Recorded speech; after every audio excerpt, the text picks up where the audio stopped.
मैं डॉक्टर शिखा अग्रवाल, राजकीय महाविद्यालय सुजानगढ़, बीए पार्ट थर्ड की क्लास में सभी विद्यार्थियों का स्वागत।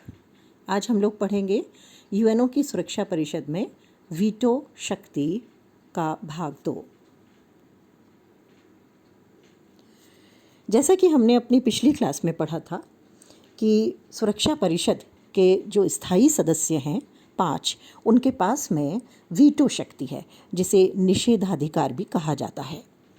वीटो शब्द जो है ये लैटिन भाषा का शब्द है, जिसका अर्थ है मैं अनुमति नहीं देता। प्राचीन रोम में कुछ निर्वाचित अधिकारियों के पास कुछ ज़्यादा अधिकार या शक्तियाँ होती थी।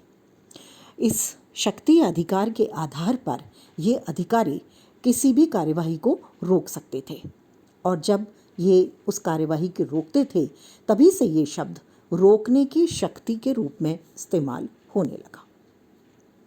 जैसा कि हमने अपनी पिछली क्लास में भी पढ़ा था कि संयुक्त राष्ट्र संघ की सुरक्षा परिषद के जो 5 स्थायी सदस्य हैं, संयुक्त राज्य अमेरिका, फ्रांस, इंग्लैंड, रूस और चीन, उनके पास यह शक्ति है।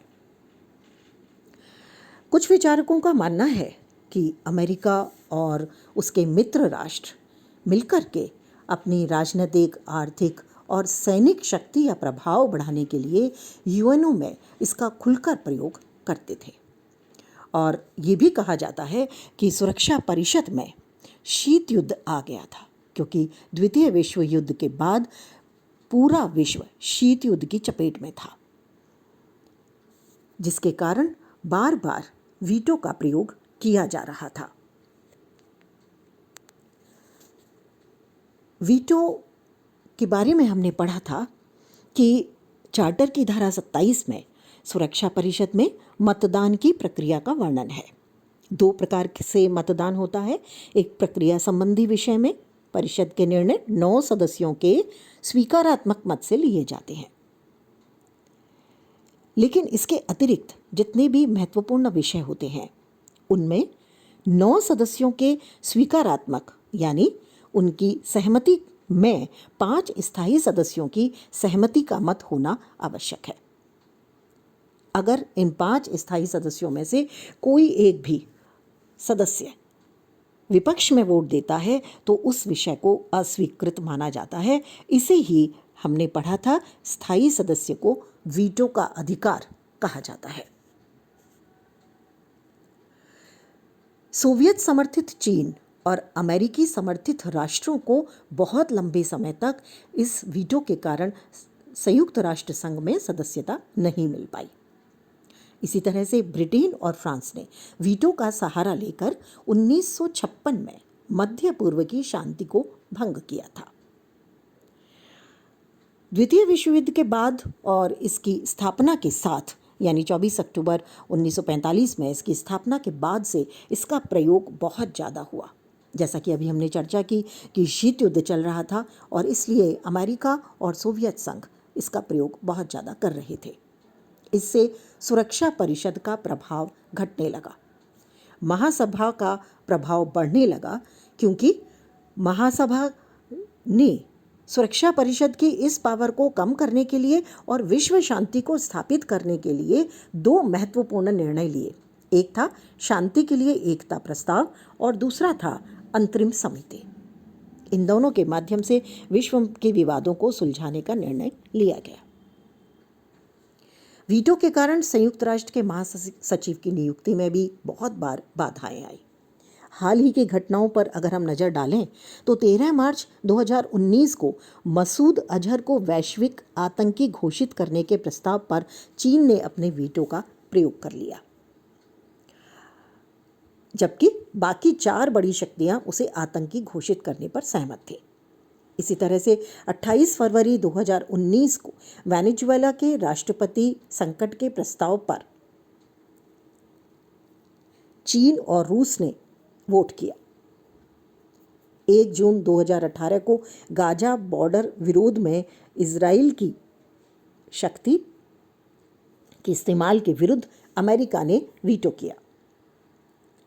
10 अप्रैल 2018 में सीरिया गृह युद्ध में रासायनिक हथियारों के इस्तेमाल की जांच के प्रस्ताव पर रूस का वीटो हुआ।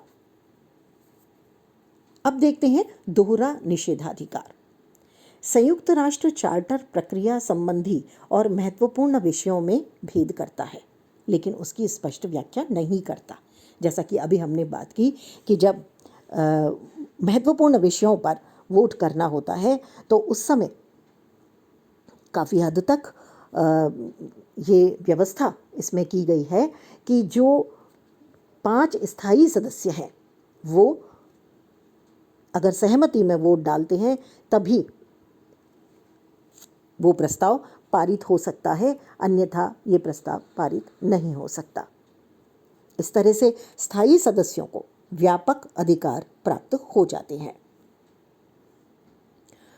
दूसरा निषेधाधिकार तब होता है जब सुरक्षा परिषद को इस बात का निर्णय करना होता है कि कोई विषय प्रक्रियात्मक है या नहीं। इसका निर्णय 5 स्थायी सदस्यों की सहमति के बिना नहीं हो सकता। यह दूसरा निषेधाधिकार या वीटो कहा जाता है। क्योंकि वीटो का प्रयोग बहुत ज़्यादा बार हुआ, इसलिए वीटो के पक्ष और विपक्ष में बहुत तर्क दिए जाते हैं और ये कहा जाता है कि इस वीटो के कारण सुरक्षा परिषद की शक्ति तो कम हुई है, बल्कि हम देखें तो बहुत बार विश्व शांति और सुरक्षा के लिए खतरा बने कई मामलों में निर्णय होने में भी बहुत समय लगा या निर्णय सही तरीके से नहीं हो पाया। पामर और परकिंस जैसे विचारक कहते हैं किसी भी बात में संयुक्त राष्ट्र में लोग विश्वास को कम करने में उतना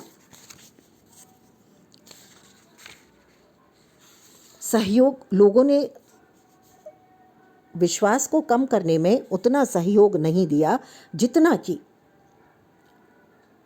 सुरक्षा परिषद में वीटो के बार बार उपयोग या दुरुपयोग ने दिया है।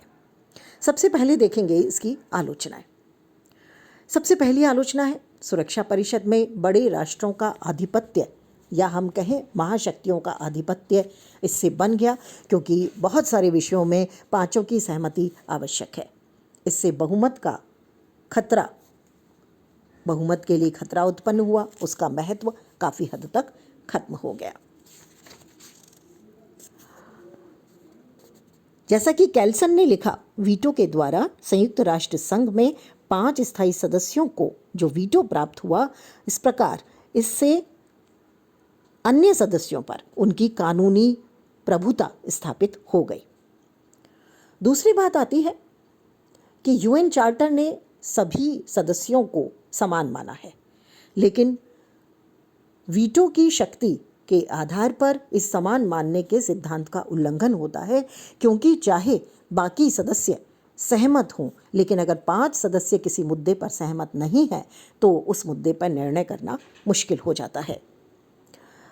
तीसरी जो आलोचना की जाती है या तीसरा जो विपक्ष में तर्क दिया जाता है वो है कि इस शक्ति के प्रयोग से कोई भी स्थायी सदस्य किसी भी कार्यवाही को विफल कर सकता है। जैसा कि अभी हमने हाल ही का उदाहरण देखा था, जिसमें मसूद को आतंकी घोषित करने की बात थी और चीन ने इस पर वीटो का प्रयोग कर दिया।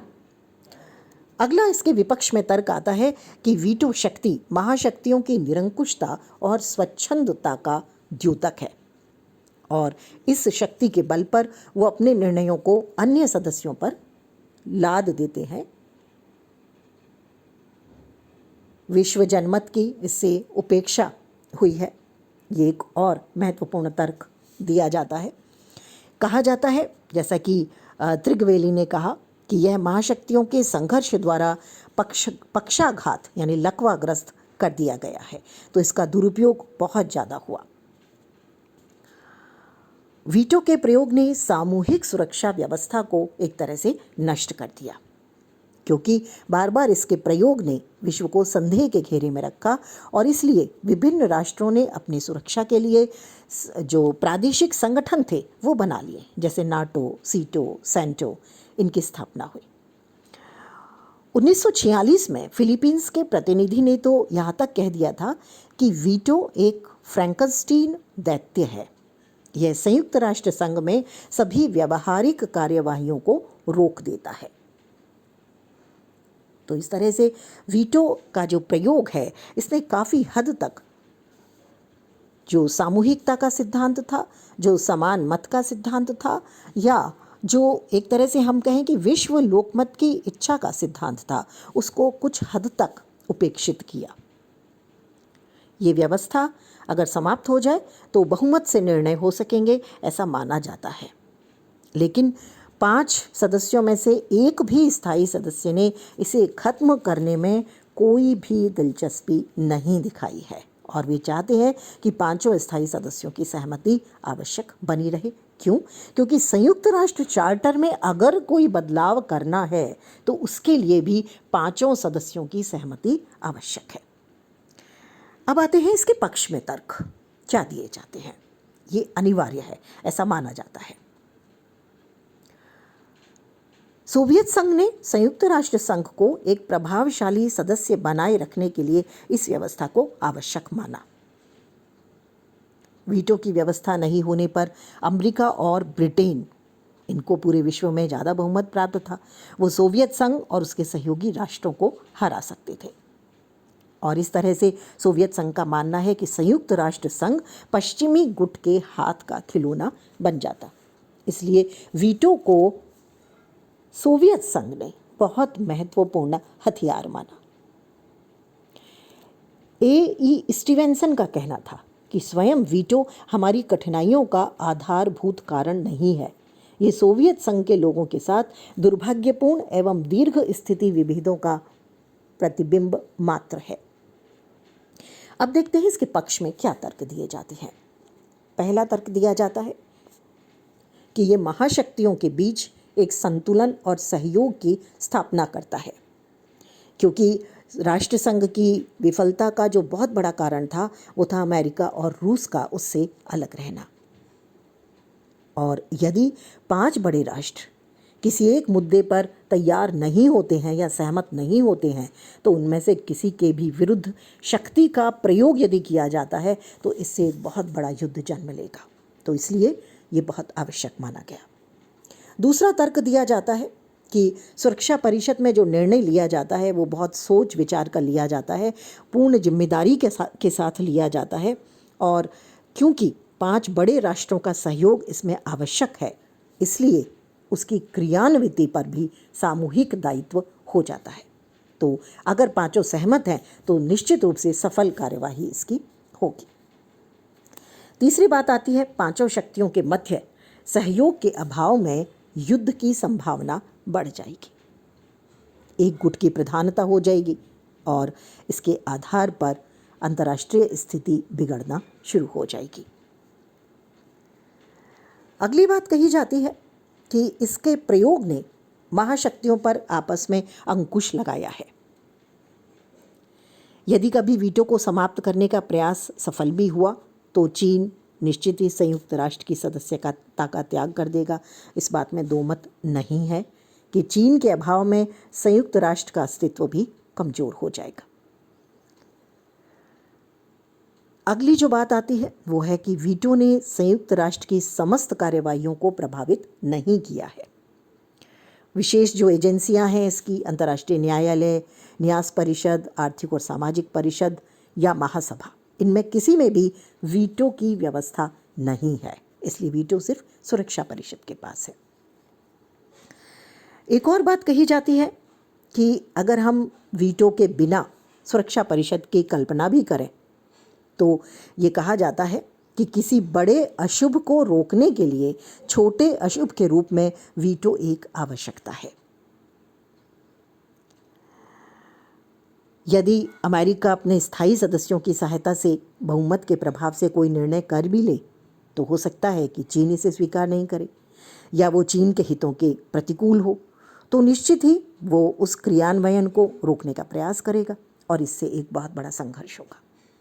तो इस तरह से वीटो पावर से वो संघर्ष वहीं रुक जाता है और वो कार्यवाही नहीं होती। तो ये माना गया कि इससे एक बड़ी कार्यवाही होने से रुक जाती है। इसके अतिरिक्त शांति के लिए एकता प्रस्ताव और लघु असेंबली की जो स्थापना की गई महासभा के अंदर, उसके माध्यम से भी काफ़ी हद तक वीटो का महत्व कम हुआ है। वीटो का प्रभाव मुख्य रूप से सदस्यता के संबंध में रह गया है। इसमें सुधार करने की बात भी समय समय पर कही जाती है और ये कहा जाता है कि सभी तरह के निर्णय लेने के लिए जो 15 सदस्य हैं उनमें से 8 या 9 या अधिक मत पर्याप्त माने जाए। प्रक्रिया संबंधी विषयों में केवल साधारण बहुमत का होना ही उचित है और सुरक्षा संबंधी मामलों में 15 में से 10 मत यानी 2/3 बहुमत के आधार पर निर्णय लिया जा सकता है अगर वीटो को खत्म किया जाए। और कुछ विद्वानों का मानना है कि यदि सुरक्षा परिषद के सभी सदस्य एक मत न हों तो उस स्थिति में अंतिम निर्णय के लिए उस विषय को महासभा के समक्ष रखा जा सकता है। वीटो का प्रयोग तभी सही है जब संयुक्त राष्ट्र संघ किसी देश के विरुद्ध सैनिक कार्यवाही करे। इसी तरह से मौलिक निश्चयों के लिए सुरक्षा परिषद के 3 स्थायी सदस्यों के मत आवश्यक हों। जब स्थायी सदस्य विपक्ष में मत दें तभी वीटो का प्रयोग माना जाना चाहिए। तो वीटो के सुधार के लिए बहुत से प्रस्ताव नए रखे गए। नए राष्ट्रों के प्रवेश, शांतिपूर्ण ढंग से अंतर्राष्ट्रीय विवादों को सुलझाने और संयुक्त राष्ट्र महासभा की नियुक्ति पर वीटो का प्रयोग नहीं होना चाहिए, ऐसा भी कहा गया। सुरक्षा परिषद और महासभा दोनों बहुत महत्वपूर्ण अंग हैं और दोनों में बहुत गहरा संबंध भी है। जहां महासभा संसद की तरह है तो सुरक्षा परिषद कार्यपालिका की तरह कही जाती है। संयुक्त राष्ट्र संघ का सदस्य कोई भी राष्ट्र तभी बन सकता है जब सुरक्षा परिषद उसके प्रार्थना पत्र पर सहमति दे और महासभा निर्धारित बहुमत से उस पर निर्णय ले।